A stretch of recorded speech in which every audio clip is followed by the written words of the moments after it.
Welcome back, everyone, to the Bears Profit Plays YouTube channel. It is Saturday, so smile, go outside, smell the grass, lay in the grass, eat the grass, all I care. Go enjoy your Saturday.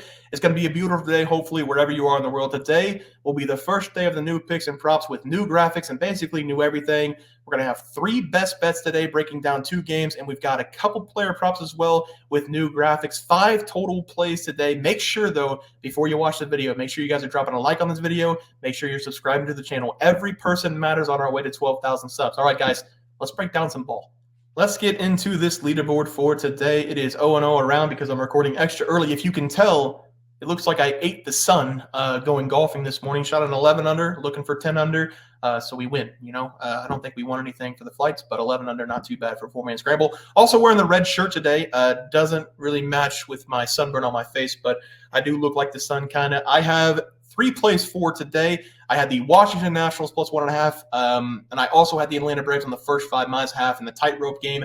Again, that game hasn't started, recording extra early. My player props were Paul Goldschmidt over 1.5 bases going up against the Rockies, and then the pitching prop was Justin Steele under 2.5 runs. Again, none of these games have started. Hopefully, we can go 4-0 on those plays from Friday night. All right, let's take a look at the plays for today.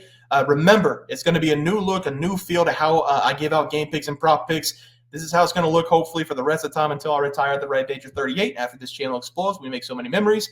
But we're going to be breaking down 2 games with 5 picks, and I was going to take a third, but remember, I am trying to keep this record a little bit clean. I don't want to just give out plays willy-nilly. I want to win. That's the goal, to give out some winners on this channel. So sometimes there's going to be more plays, sometimes maybe less plays. But the first game I'm going to be looking at is a battle between the Sox. It's going to be the Red Sox and the White Sox going up against each other.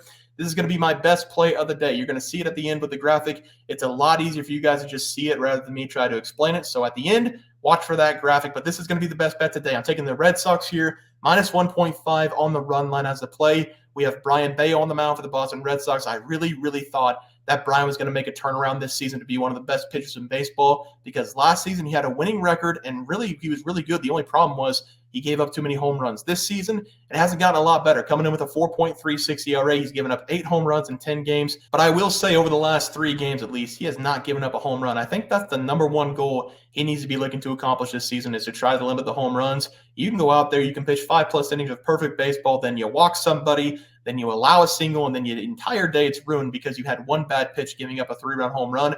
That's how I feel the entire career for Brian's gone. But I'm going to take him in this game to shut down the White Sox, because this might be the worst team we've ever seen in MLB history. The Red Sox are coming off a 14-2 win against the White Sox, and I know they play on Friday night. I'm recording before it, but I have to imagine that's going to be the exact same thing once again. Most teams, if they get beat down like that, they're going to have a rally, they're going to have some fight. But this White Sox team, there's no reason to fight because they have no fighters. The only person that can fight on this team is Tommy Pham, and he's going to get ejected for that because he actually wants to fight with his fist. But that's not going to work in this game for him. I think the White Sox right now, they're just a dead dog getting kicked while they're down. And the Red Sox, they can't afford to lose any of these games. They just got back up at 500. They're trying to string together some wins against the worst team in baseball. I think the best thing for Brian right now is to have a matchup like this going up against the White Sox, because he's been pretty bad over the last couple games. He needs a game like this. And it also helps he's getting a matchup going up against Nick Stastrini. So we should be able to rely on the hitting in this game for the Boston Red Sox. And then Brian is going to lead us the rest of the way, giving up minimal runs. Nick is coming into this game, though, with a 9.74 ERA. He's not won a game this season for the White Sox. He has been in 5 games. He is perfect. 0-5 for them. And whenever he is on the mound, especially over the last 3 games, the games are not even close. They've lost by 7 runs to the Blue Jays, 4 runs to the Blue Jays, and 3 runs to the Brewers. He's given up 3+ runs in 4 consecutive games. Just over the last 3, he's given up 15 total. This is going to be a horrible matchup for him going up against the Red Sox, and we just need to trust Brian in this one. He's going to go 5 or 6 innings. Hopefully he doesn't give up too many runs, and then the Red Sox, they're going to do the rest with the bats. I'm taking the Red Sox here, minus 1.5 as the play. You're going to see the players to watch down there. Luis Roberts over 1.5 basis. If you're interested in that, I mean, you can take it or you can not take it. He's had a lot of injuries. He's coming back for the White Sox. If anybody for the White Sox is going to be able to get some hits in this game, it's going to be Luis Roberts. He's got 8 hits and 40 at-bats. Honestly, I had to put somebody up there. I would never, ever bet anybody for the White Sox right now. But someone you should take, though, is Tyler O'Neill. I'm going to talk about him for my player prop today. So I'm going to break him down in a little bit. But let's go over to the other game. It's going to be the Houston Astros going up against the Angels. I have two plays in this game. The first one's going to be the Angels on the money line. I love the play there. I'm also going to take Zach Neto or Neto. I'm pretty sure it's Neto, though, over 1.5 bases. We're going to start with the game, pick the Angels on the money line. Also, though, before I start, if you like the trash can or if you don't like the trash can, and you're a Houston Astros fan, please find some help, because I think the rule is you get 10 years to make fun of a team if they're caught cheating. I will take advantage of all 10 of those years to clown the Astros. They deserve it. But honestly, though, I think if you're an Astros fan or you're an Astros player, I think you're going to take the 10 years of hate for the ring, because banners fly forever, I guess. But trash cans, you can kick and beat them however much you want, but they're not going to last you 10 years, I don't think. I'm going to take the Angels in this game, though, on the money line, mainly because Hunter Brown has been absolute dog water this season for the Astros. He's had a couple good games mixed in with a couple bad games, but he's coming in with a 6.18 ERA. He's been able to go 6+ innings in 3 consecutive games, but I'm still not sold on him being a good pitcher. In the last 4 games, he's given up 10 runs to the Brewers, Mariners, Twins, and the Angels. He's already pitched against this Angels teams one time this season. In that game against the Angels, he went 6 innings. He gave up 2 runs, a home run, and 3 walks in the game, and that's what we're looking for the Angels. Find a way to get on base. Find a way to produce some runs, drawing some walks on Hunter Brown. You don't have to tell me twice that the Angels are not a very good team, but I will say the production of runs this season, it hasn't been bad. 4.06, that's respectable. It's not great. It's decent enough, though. I think the Angels have a very good chance in this game with Tyler Anderson back on the mound. He's the best arm they have. He's coming in with a 2.37 ERA, and over the last 5 games, the Angels have found a way to win 4 of those 5 starts that he's been in. That's a very big stat to look like. The only game that he lost was against the Yankees. He gave up 1 run. They lost 2-1. Anderson, over the last 3 starts, has only given up 1 run in every single game, giving up 3 total runs against the Astros, the Yankees, and the Padres. 3 teams that are pretty good this season. Giving up 1 run to the Yankees with the way that they're playing baseball right now, that should have got him an award. It got him a loss, giving up 1 run. I'm a little bit concerned about the amount of walks he has, but Hunter Brown on the other side, I think the Angels are going to find a way to have success in this game and score some runs. Give me the Angels here on the money line, plus money as the play. For the batting prop in this one, I'm going to take Zach Neto over 1.5 bases. Again, guys, this is going to look a lot better at the end of the graphic. It's all organized for everybody to see. I was looking through the Angels hitters, though. I was going to take maybe Ward, maybe Joe Adell, but I noticed that those guys are kind of struggling right now, and we need a guy who can just get on base, get some base knocks. I'm looking for base runners in this game, especially taking the Angels' money line. Zach is playing some pretty good baseball, especially over the last 8 or so games. And whenever we take a look at Hunter Brown against right-handed hitters, it has not been good for him this season. He's giving up a batting average of 295 to righties this season, but he's only given up 8 multi-base hits to that side. So 28 total hits, only giving up 8 multi-hit bases. So we're looking for singles in this game. Zach is coming into this game with 6 hits over the last 5 games. He's been very good against the Padres in that series. He also hit a home run in that series, so he has some power. But the Angels, they kind of changed their lineup all around. I'm not entirely sure where he's going to be hitting in the order. Might be at the very bottom, might be at the very top, but I'm going to take his over base in this game. He's swinging the bat pretty well. He's going to get a couple singles in this game, I think, against Hunter Brown. So I'm going to take him here. But the 2 plays here are going to be the Angels on the money line, and then Zach Neto over 1.5 bases. Now, let's get into the best props for the day. We're going to go back to these cards here. I'm going to take Tyler O'Neill. Already touched on a little bit, over 1.5 bases going up against the White Sox.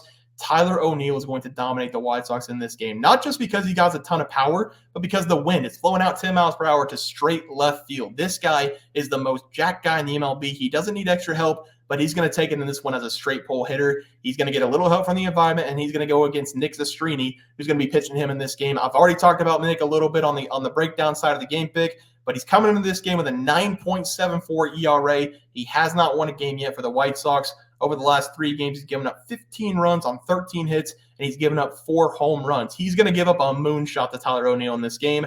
The numbers for O'Neill, they've been pretty good this year with the Boston Red Sox. He really sparked his career. He was dying with the Cardinals. 2022, 2023, he played multiple, and I mean multiple games. I think it was in the hundreds in AAA and AA, but the Red Sox, he's been very reliable. He's coming in with a 252 batting average, 39 hits on the year, double-digit home runs. This is a perfect situation for Tyler to hit a home run. Wind blowing out to left field, a straight pull guy, horrible guy on the mound. Give me him here over 1.5 bases as the play. All right, let's go to the pitching prop. Luis Castillo, under 2.5 runs allowed going up against the Royals. Also really love this play for Luis Castillo, but I think this guy, he's addicted to giving up 2 runs whenever he's on the mound. Normally, you would see a pitcher have a couple really good outings, maybe have a bad outing here or there whenever they're considered the ace on your team. But Luis Castillo, he's been consistently giving up 2 runs in the majority of his starts this season. Now, I'm okay with that because I'm playing the under 2.5 runs, but it's a little bit strange might be a little bit sweaty coming into this game, but he's given up 2 runs or less in 10 consecutive games. He's given up 2 runs exactly in 7 of the 10 games, and the other 3 he's given up 0 runs. So that means 10 consecutive games of 2 runs or less. That's extremely good. He's coming in 6+ innings in all those games as well with a 2.99 ERA. The numbers, they're decent for him. I think he's just incredibly strange that he's given up 2 runs nearly every single start. And the matchup is going to be against the Kansas City Royals. They have 11 games right now above 500, but the Royals have really taken a step backwards over the last 10 games. They've only won 3 of the last 10 games. I think this is a really good spot for Luis Castillo going up against the struggling Royals team, and I do think the under is going to hit in this game, a low-scoring game. The Royals have got a pretty decent arm on the mound, so I love this one to stay low scoring, so I'm going to take the under 2.5 runs here for Luis Castillo as the pitching prop. All right. Let's go take a look at the new graphic. This is what it's going to look like for the majority of the time. Probably keep it this way for the future as well. Projected starters top left, graphic plays on the bottom left, and then the best plays right smack dab in the middle. So the graphic plays today are going to be the Angels plus money on the money line going up against Hunter Brown, and then Zach Neto in the same game, over 1.5 bases going up against Hunter Brown and the Astros. Then we have the best plays of the day. The Boston Red Sox and the White Sox. I'm taking the Boston Red Sox here, minus 1.5. The White Sox, they are absolute dog water. Red Sox should stomp all over them in this game. Minus 1.5 as the play. Player props going to be Tyler O'Neill, over 1.5 base against the White Sox. Again, White Sox horrible. Tyler O'Neill getting a little help from the environment. He's probably going to hit a home run this game to left field. Then Luis Castillo, under 2.5 earned runs going up against the Royals. Again, 7 of his last 10 games, 2 runs or less. All 10 games, 2 runs or less. 7 of his last 10, he's given up 2. So, I mean, if the trends continue, this one's going to hit pretty easily. Guys, that's going to do it for the MLB picks and props for Saturday, June 8th slated games. If you guys enjoyed the content, please be sure to drop a like in this video and subscribe to the channel below. See you guys next video, and thanks for watching.